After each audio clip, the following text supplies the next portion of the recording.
किसी दूर गांव में भानु नाम का एक व्यक्ति रहा करता था। एक एक्सीडेंट के दौरान भानु की एक टांग पर गहरी चोट लगी थी, जिस वजह से डॉक्टर ने उसकी एक टांग को काट दिया था और वो लंगड़ा हो चुका था। भानु के परिवार में उसकी 2 बेटियां सोनम और काजल और उसकी पत्नी सविता थी। लंगड़े होने की वजह से भानु को ना तो कोई खेत पर काम करने को रखता था और ना ही कोई मजदूरी का काम देता था, जिस वजह से भानु बेरोजगार था।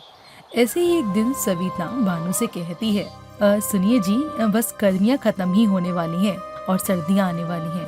हमारी 2 छोटी बच्चियाँ हैं। हमारा तो जैसे तैसे चल जाएगा, पर हमारे पास हमारी बच्चियों के बदन को ढकने के लिए भी कपड़े नहीं हैं। सर्दियों में हम कैसे अपनी बच्चियों को बचा कर रखेंगे? मैं क्या करूं सविता, मैं तो हर दिन भगवान के आगे हाथ जोड़ता हूं कि मुझे कहीं छोटा मोटा काम ही मिल जाए, पर मेरे अपाहिज होने के कारण मुझे कोई भी काम पर नहीं रखता है। मैं चाहकर भी कुछ नहीं कर पाता हूँ। अरे मैं आपकी बात को समझती हूँ, पर हमें कुछ न कुछ तो करना ही होगा ना, वरना हम गरीबों पर सर्दियों का कहर टूट पड़ेगा। ऐसे ही दोनों पति पत्नी बातें करते हैं और कुछ देर के बाद खाना खाकर आराम से सो जाते हैं। वक्त गुजरता चला जाता है। गर्मियों का मौसम गुजर के सर्दियाँ आना शुरू हो जाती हैं। दिन छोटे और रातें सर्द होने लगती हैं। गरीबी के कारण भानु के घर के हालात भी बेहद बुरे थे। घर के नाम पर उसके पास केवल एक कच्ची मिट्टी की कुटिया थी, जिसकी छत से बारिश का पानी और धूप और सर्दी की हवा सब कुछ ही अंदर आता था।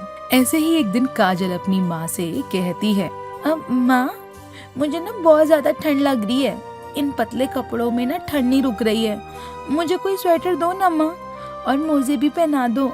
देखो मेरे कैसे पैर बर्फ की तरह ठंडे हो गए हैं। हाँ हाँ मेरी लाडो, मैं अभी तेरे लिए स्वेटर और मोजे लेकर आती हूँ, तू चिंता मत कर।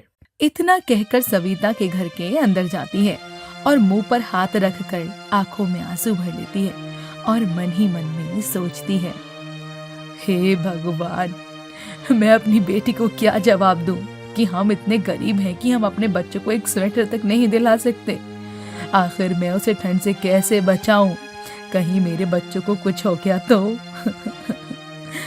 इतना कहकर सविता थोड़े हाथ पैर मारती है और उसे एक फटी पुरानी शॉल मिल जाती है। वह शॉल को अपनी बेटी को देती है और उसके बदन को ढकते हुए बोलती है, अब बेटा, आज तू इससे काम चला ले, अब फिर मैं जल्दी ही तुझे स्वेटर और मोजे ला कर दूंगी।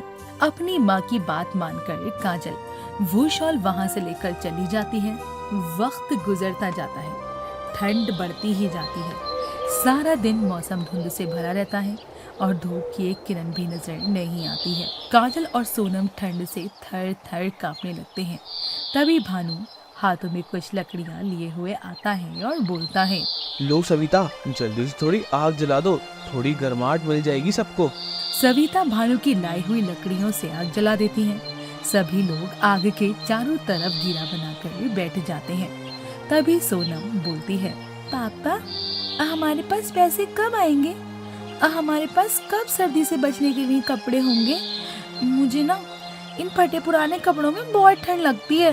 बेटा, मैं क्या कहूँ, मुझे तो कुछ समझ ही नहीं आ रहा। भानु इतना बोल ही रहा होता है कि तभी बैठे बैठे काजल चक्कर खा के नीचे गिर जाती है। सविता जैसे ही उसके बदन को छू कर देखती है तो काजल का वजन बुखार से तप रहा था। तभी सविता बोलती है, अरे जी, हमारी बेटी को तो बहुत तेज बुखार है। अरे देखिए ना, ये कैसे कांप रही है। तेज बुखार की वजह से ही ये बेहोश हो गई है। हमें जल्दी से डॉक्टर के पास जाना होगा। जैसे तैसे करके भानु और सविता काजल को लेकर अस्पताल पहुंचते हैं, जहां डॉक्टर काजल का चेकअप करते हैं और बताते हैं, जी देखिए, आपकी बेटी को ठंड लग गई है और उसकी पसलियां चलने लगी हैं। हमें इसे जल्दी से दवाई देनी होगी और इसे भाप भी देनी होगी। इसका हाथ देखिए किस तरीके से ठंडा पड़ रहा है और बुखार इसके सर पर चढ़ रहा है। अगर ऐसे ही रहा तो आपके बच्चे की जान भी जा सकती है। नहीं नहीं डॉक्टर साहब, ऐसे मत बोलिए। खुशी के नाम पर मेरे पास मेरी 2 बच्ची और मेरी पत्नी की तो है। आप कुछ भी करके मेरी बेटी को बचा लीजिए। जी, हम आपकी बात को समझते हैं। आप एक काम कीजिए, इलाज का पैसा काउंटर पर जमा करवा दीजिए और हम आपकी बेटी का इलाज शुरू कर देंगे। 5,000 का खर्चा आएगा, आप जमा करवा दीजिए। इतना कहकर डॉक्टर चले जाते हैं।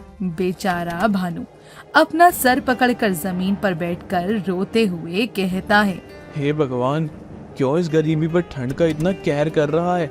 गरीबी का बोझ कम था क्या जो तूने अब मेरी बच्ची को इस हालत में डाल दिया?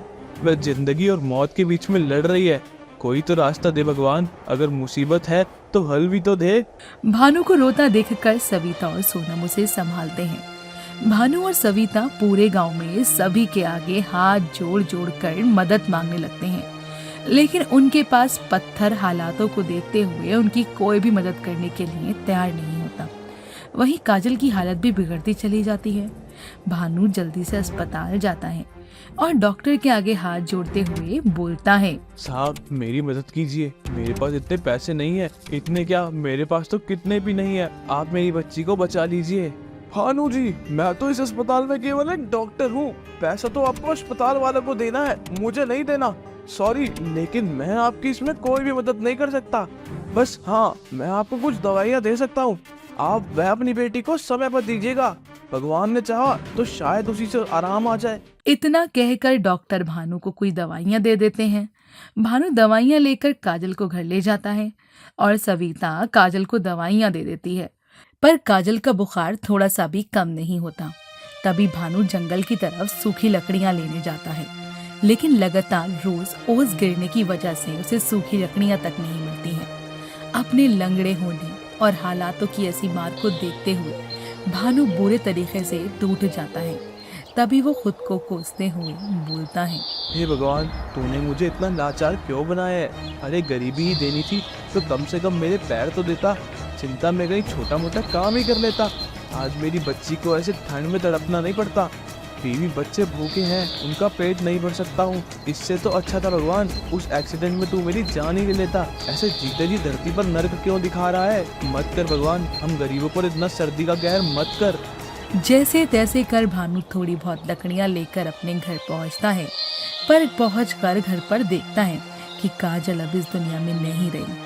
सविता और सोनम काजल के मृत शरीर से लिपट लिपट कर रोते हुए सविता बोलती है, हाय रे, इस सर्दी ने मुझे मेरी बच्ची से छीन लिया। काजल नहीं रही इस दुनिया में, मैं क्या करूंगी? मार दिया इस ठंड ने मेरी बेटी को। सविता, संभालो खुद को। भानु और सभी के रोने की आवाज सुनकर गांव भर के लोग भानु के घर के बाहर जमा हो जाते हैं। काजल को मरा हुआ देखकर सभी आपस में बातें करने लगते हैं, पर इतना सब हो जाने के बाद भी कोई भी भानु की मदद करने के लिए आगे नहीं आता और सभी लोग तमाशा देखकर वहां से चले जाते हैं। जैसे तैसे करके भानु और सविता मिलकर काजल का अंतिम संस्कार करते हैं और वापस अपने घर लौटते हैं। वक्त गुजरता चला जाता है और ठंड बढ़ती जाती है और ऐसे ही एक दिन भानु सविता से कहता है, सविता, मैं अपनी एक बेटी को तो खो चुका हूँ, लेकिन मैं अपनी दूसरी बेटी और तुमको नहीं खोना चाहता। हमें इस ठंड से बचने के लिए कोई ना कोई उपाय तो निकालना ही होगा। अरे जी, पर कैसे? सविता का सवाल सुनकर भानु इधर उधर नजर घुमाता है। तभी उसकी नजर अपने घर के भीतर पड़े कुछ खाली बोरों पर जाती है, जिसके बाद भानु कैंची से उन बोरों की कटिंग करता है और फिर सुई धागे की मदद से सभी कटे हुए बोरों को आपस में टाँके लगाकर जोड़ देता है और अपने, सविता और काजल के लिए पोशाक बना देता है और काफी हद तक अपने परिवार को ठंड के कहर से भी बचा लेता है। कुछ दिनों के बाद एक भले आदमी की मदद से भानु और सविता को एक सेठ के यहाँ काम मिल जाता है। अपनी पहली तनख्वाह आने पर भानु सबसे पहले सविता और सोनम के लिए गर्म कपड़े खरीदता है, ताकि आने वाले हर मौसम के लिए वह अपने परिवार को ठंड के कहर से बचा सके। अगर आपको हमारा वीडियो पसंद आया है तो वीडियो को लाइक कीजिए, हमारी चैनल संकल्प टून्स को सब्सक्राइब करिए और बेल आइकॉन दबाएं।